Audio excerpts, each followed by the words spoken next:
O projeto Ciclo de Palestras sobre Saúde Digital, CPSD, é promovido pelo Núcleo de Tecnologias Digitais e Educação à Distância em Saúde, NUTEDES, da Faculdade de Medicina da Universidade Federal do Ceará, UFC, sob coordenação do professor Dr. Luiz Roberto de Oliveira, em parceria com a Universidade Aberta do Sistema Único de Saúde, UNASUS, e o Programa Nacional Telesaúde Brasil Redes, do Ministério da Saúde. Objetivos do projeto CPSD: qualificar os trabalhadores da rede de atenção à saúde, promover a cultura de práticas e ensinagem em saúde digital, prover a governança e a sustentabilidade do Sistema Único de Saúde por meio das tecnologias digitais da informação e comunicação. Importante: o projeto CPSD emite certificação para aqueles que comprovadamente assistirem a, no mínimo, 20 webconferências. Os encontros virtuais são realizados pela plataforma da Rede Nacional de Ensino e Pesquisa de forma síncrona e disponibilizados no canal do NUTEDES no YouTube. NUTEDES UFC. Siga-nos nas redes sociais: Instagram, @NUTEDES, UFC, Facebook, @nutedes.ufc. Acesse a web rádio do NUTEDES, disponível pelo site nutedes.ufc.br. Bom, pessoal, boa tarde. Então, queria primeiro agradecer o convite da professora Sheila para esse ciclo de palestras. E hoje o tema da nossa aula é que falar um pouco sobre os aspectos neuropsiquiátricos da doença de Alzheimer. Com relação a conflitos de interesse nessa aula, não possuo nenhum. E aqui vai um breve roteiro do que a gente vai falar ao longo da apresentação. Então, a gente vai começar falando um pouquinho da introdução da própria doença de Alzheimer, com a sua epidemiologia. Posteriormente, vamos passar pela fisiopatologia da doença, passando pelas manifestações clínicas e a investigação inicial. Posteriormente, os critérios diagnósticos, através dos biomarcadores, inclusive. E finalizando focando um pouco mais no tema dessa aula, de manifestações neuropsiquiátricas da doença e o seu respectivo tratamento. Bom, então sempre que a gente fala de doença de Alzheimer, eu gosto primeiro de contextualizar para os alunos da importância desse tema e alguns aspectos importantes para a gente poder entender melhor posteriormente. Essa doença foi descrita, como sabemos, ainda em 1906, 1907, por esse doutor Alois Alzheimer, que aqui eu apresento para vocês, e ela ainda representa a causa principal do ponto de vista etiológico dos casos de demência mundo afora, em todas as séries. Normalmente, a doença de Alzheimer representa 70% dos casos de demência. Aqui, quando eu falo que ela representa 70% dos casos de demência, eu sempre gosto de, primeiro, definir o que é demência. Então, demência representa um declínio cognitivo de um indivíduo que prejudica isso mais adiante. Mas é importante ter em mente, quando a gente fala de demência, que está falando de um comprometimento cognitivo com prejuízo funcional associado. Bom, aqui mais uma vez, o Dr. Alois Alzheimer, a paciente índice, onde ele apresentou pela primeira vez, e posteriormente foi dado a esse termo o nome de doença de Alzheimer. Do ponto de vista epidemiológico, a doença a partir dos 65 anos, principalmente a cada 5 anos, sua incidência e sua prevalência dobram, ou seja, ela assume importância ainda mais em uma população como a nossa, que está enfrentando um envelhecimento populacional. Alguns fatores de risco já são conhecidos, bem como alguns fatores protetores. Do ponto de vista de fatores de risco, aqueles pacientes que possuem um nível educacional mais baixo, principalmente analfabetos, pacientes com obesidade, resistência insulínica e diabetes, hipertensão descontrolada, tabagismo, história familiar positiva ou síndrome de Down naquele indivíduo. Então, todos esses são fatores de risco que podem elevar o risco de uma doença de Alzheimer esporádica no futuro. Do mesmo modo, alguns fatores protetores também já foram estabelecidos, inclusive através de alguns estudos bem interessantes. Dentre eles, exercício físico, todo exercício físico de forma regular, algumas formas de alimentação balanceada, como a dieta do Mediterrâneo, e escolaridade elevada. Tudo isso, ou seja, uma dieta balanceada, diminuindo o risco cardiovascular, exercício físico regular, bem como escolaridade elevada, aumentam o que a gente denomina de reserva cognitiva. É como se o cérebro do indivíduo começasse a criar certos atalhos quando diante de patologias que podem levar a doenças demenciais como Alzheimer. Sempre me perguntam nas aulas sobre fatores genéticos, né? Então, com relação a fatores genéticos e o Alzheimer genético, é importante a gente ter em mente o seguinte: as formas familiares são a minoria dos casos de doença de Alzheimer. Mais de 95% em todas as séries e mais de 99% em quase todas as séries de doença de Alzheimer são doença de Alzheimer esporádica. Já aqueles casos familiares que se iniciam normalmente antes dos 50 anos de idade, eles são a minoria. Nesses casos que são minoria, chamam a atenção principalmente mutações nesses três genes. O gene do APP, que é a proteína precursora do amiloide, que se localiza no cromossomo 21, e os genes da pressenilina 1 e pressenilina 2, respectivamente nos cromossomos 14 e 1. Então, esses três genes, em se tratando de uma doença de Alzheimer familiar que se inicia antes dos 50 anos, eles são responsáveis por quase a totalidade dos casos de Alzheimer genético. Outros genes já foram descobertos, mas são mais raros. Com relação à doença de Alzheimer esporádica, ela também possui um fator genético de risco para a sua ocorrência, e é justamente o gene da ApoE. Então, o polimorfismo da ApoE, que é a apolipoproteína E, principalmente quando há a presença desse alelo epsilon-4, seja na forma heterozigota ou homozigota, aumenta o risco de, no futuro, o indivíduo apresentar a doença de Alzheimer esporádica. Mas entenda bem, ele aumenta o risco, ele não é determinante, como esses outros três genes que determinam uma doença de Alzheimer genética em indivíduos abaixo de 50 anos. E, mais uma vez, com essas três mutações aqui que a gente está falando, são uma minoria do total de casos de doença de Alzheimer. Passando, então, para o entendimento da doença de Alzheimer, a gente sempre tem que falar da fisiopatologia da doença. A doença ela é caracterizada por dois marcos patológicos, que são a presença das placas neuríticas extracelulares de beta-amiloide e os emaranhados intracelulares neurofibrilares de proteína tau hiperfosforilada. Essas placas neuríticas, elas se formam primeiro. Então, diante da a hipótese vigente, predominante no entendimento da fisiopatologia da doença de Alzheimer, pressupõe a chamada cascata amiloide, ou seja, inicialmente essas placas neuríticas se formam em excesso, por um desvio em direção à via amiloidogênica, posteriormente culminando em outras alterações patológicas, dentre as quais a formação dos emaranhados neurofibrilares de proteína tau. Esses emaranhados neurofibrilares de proteína tau normalmente acompanham o surgimento dos sintomas da demência da doença de Alzheimer.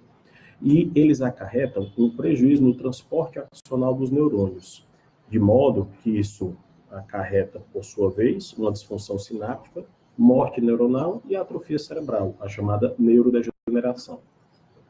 Aqui, só para ilustrar, então, algumas dessas alterações, aqui onde estou circulando com o mouse, uma placa neurítica de proteína beta-amiloide extracelular, e aqui onde eu estou circulando, corado em prata, um emaranhado neurofibrilar intracelular de proteína tau hiperfosforilada.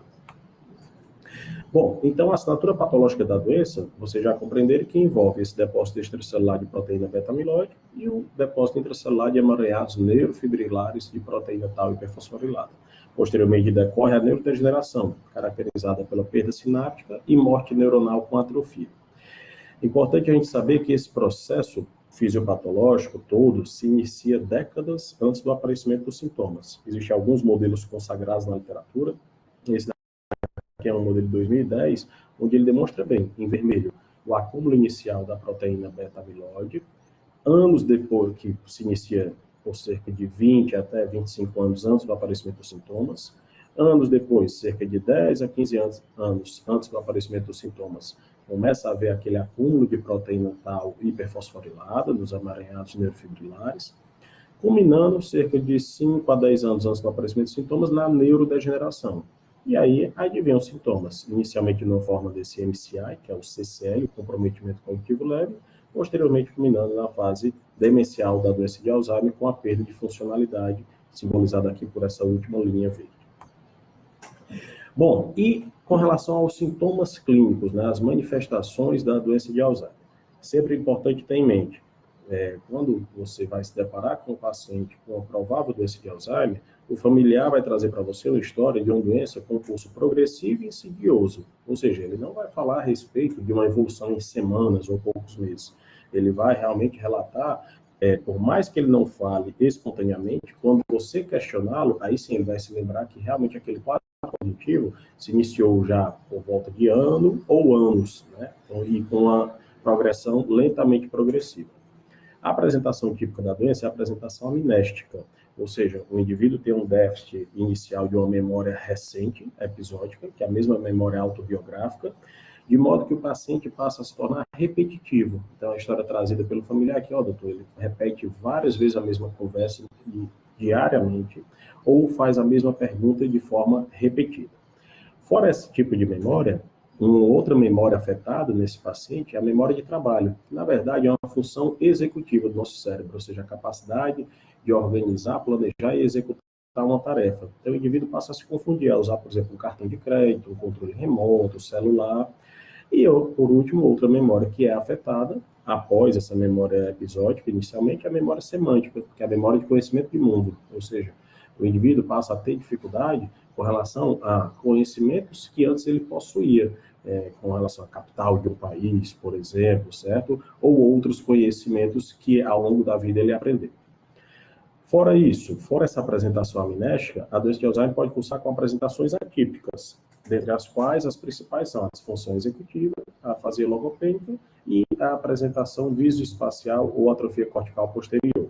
Não são o tema da nossa aula, mas é importante a gente citar que você pode se deparar com o indivíduo com doença de Alzheimer, cuja apresentação inicial não envolve a memória, e sim outros domínios cognitivos, como a linguagem, na afasia logopêdica, onde o indivíduo tem dificuldade em encontrar palavras, ou na disfunção executiva, a síndrome disexecutiva da doença de Alzheimer, onde no início o indivíduo tem dificuldade com aquelas tarefas que eu citei, né, como apenas usar celular, controle remoto, simulando até pacientes com DFT no início, mas com algumas diferenças, que não cabe aqui nessa apresentação.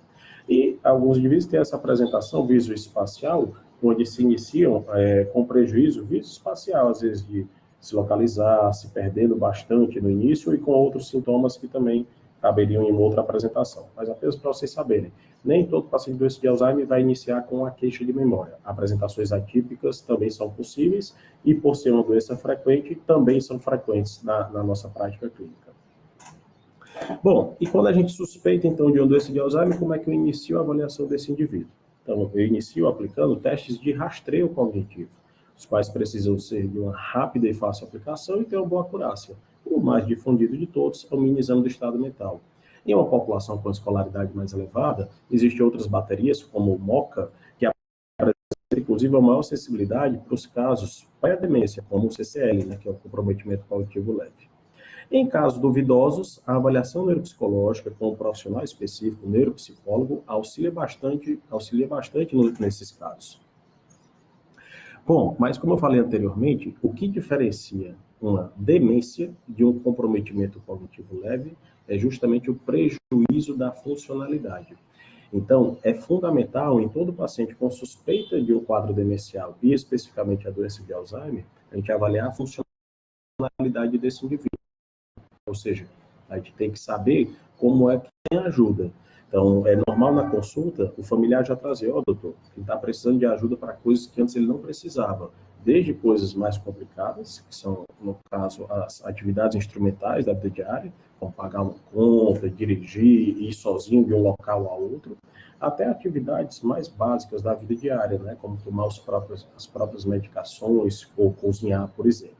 Então, o indivíduo que tem um comprometimento cognitivo com prejuízo funcional, ele tem, por definição, um quadro demencial. Já o indivíduo que tem um comprometimento cognitivo sem prejuízo funcional, ele tem um CCL, que é esse comprometimento cognitivo leve. E sempre é importante, como a gente vai ver também mais à frente, o diagnóstico diferencial com depressão. Então, um idoso que inicia um quadro de depressão, ele pode ter um comprometimento cognitivo, e a partir do momento que você inicia o tratamento adequado da depressão, aquele indivíduo que tinha uma depressão no início e se confundia com o quadro demencial, ele melhora. O paciente com quadro demencial vai persistir com o comprometimento cognitivo. Então, em alguns casos, vale um teste terapêutico com antidepressivo. Em termos de critérios diagnósticos da doença, né? Existem alguns critérios diagnósticos utilizados. Esse daqui, vocês estão vendo que é um critério bem antigo, de 2011, E esse critério de 2011 ainda é utilizado como critério clínico do diagnóstico de uma doença de Alzheimer provável. Então, ele pressupõe o seguinte: para você dizer que o indivíduo tem demência, o indivíduo tem que trazer uma queixa cognitiva subjetiva, ou seja, trazida por ele ou pelo familiar. Essa queixa tem que ser confirmada objetivamente por meio de um teste de rastreio cognitivo ou uma avaliação neuropsicológica. Tem que ser uma queixa progressiva, ou seja, que vai piorando lentamente com o tempo, acarretando um declínio em relação ao status prévio do indivíduo. E o mais importante, leva a um prejuízo funcional desse indivíduo. E é óbvio que toda essa queixa não pode se dever a um quadro de um delírio por um quadro infeccioso, por exemplo. Isso aqui seria o diagnóstico provável clínico de uma demência. E aí, para saber se etiologicamente essa demência pode representar uma doença de Alzheimer, além de tudo isso que a gente falou, você adiciona mais essas características. O paciente tem que ter um curso insidioso, uma apresentação amnésica ou não, desde que explique outras causas, como a gente vai ver aqui mais à frente. E aí, pronto, suspeitei, e aí eu quero descartar essas outras causas que o Wagner falou agora. Então, o que é que a gente faz para todo paciente com doença de Alzheimer? Um exame de neuroimagem sempre é importante na primeira avaliação, seja uma tomografia, se você não tem disponibilidade de uma ressonância, ou de preferência uma ressonância. E aqui o que é que a gente quer ver? A gente quer, na verdade, descartar algumas doenças que mimetizam o quadro demencial e formam um quadro que a gente chama de pseudodemência. Uma delas, que é muito comum, é o hematoma subdural, né? Então, aquele idoso que teve uma queda não presenciada, e aí foi formando um hematoma que devagarzinho foi progredindo, a ponto de causar um quadro pseudodemencial. Então, a tomografia é suficiente para descartar um quadro desse, por exemplo. Já a ressonância, além de descartar quadros como AVC isquêmico, lesão tumoral ou mesmo hematoma subdural, ela também pode apontar algumas alterações que são mais comuns na doença de Alzheimer, como a gente vai ver mais adiante, como a atrofia hipocampal. Mas ela não é diagnóstica de uma doença de Alzheimer, certo? Isso é importante. Ela, no máximo, ela mostra uma atrofia que é mais comum em uma doença de Alzheimer, como a atrofia hipocampal.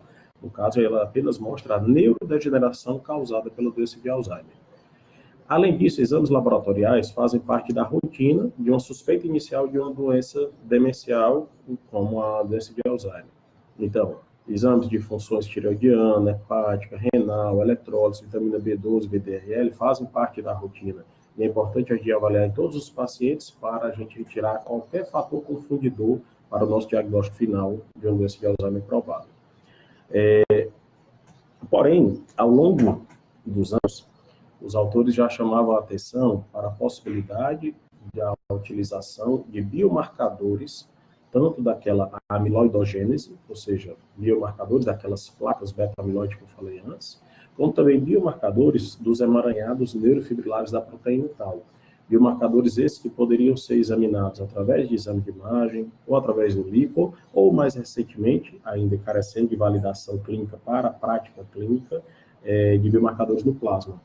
Então, a partir de 2011, os autores passaram a estimular o uso, para fins de pesquisa, desses biomarcadores, ou seja, o indivíduo que tinha um quadro clínico compatível com doença de Alzheimer, diante da presença desses biomarcadores, você aumentava o grau de certeza diagnóstica.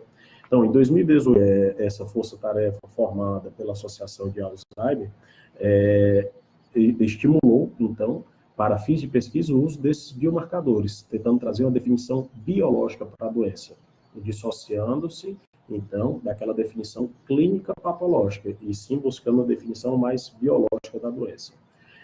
No ano passado, 2024, eles revisaram esses critérios e, mais uma vez, eles reforçaram, inclusive enfatizando o uso em pacientes clínicos, na prática clínica, fora do ambiente de pesquisa, em casos duvidosos, ou seja, situações de quadros pré-senis, indivíduos que apresentam um quadro demencial antes de 65 anos, com formas atípicas da doença, ou mesmo para inclusão em ensaios clínicos com tratamentos anti-amiloide, por exemplo. E o que seriam esses biomarcadores? Então, o biomarcador é qualquer medida clínica que é quantificável através de algum método no nosso organismo. No caso da doença de Alzheimer, nós temos 3 classes de biomarcadores. Os biomarcadores da amiloidose cerebral, os biomarcadores da proteína tau hiperfosforilada e os biomarcadores da neurodegeneração. Nesse último critério, diagnóstico 2024, eles inclusive reconhecem outros biomarcadores que estão envolvidos na doença de Alzheimer, como biomarcadores de inflamação ou de reativação astrocitária, e biomarcadores de copatologias, como de doença vascular, cerebral, ou mesmo de alfa-sinucleína. Mas aqui não vem ao caso, para vocês saberem que também está caminhando para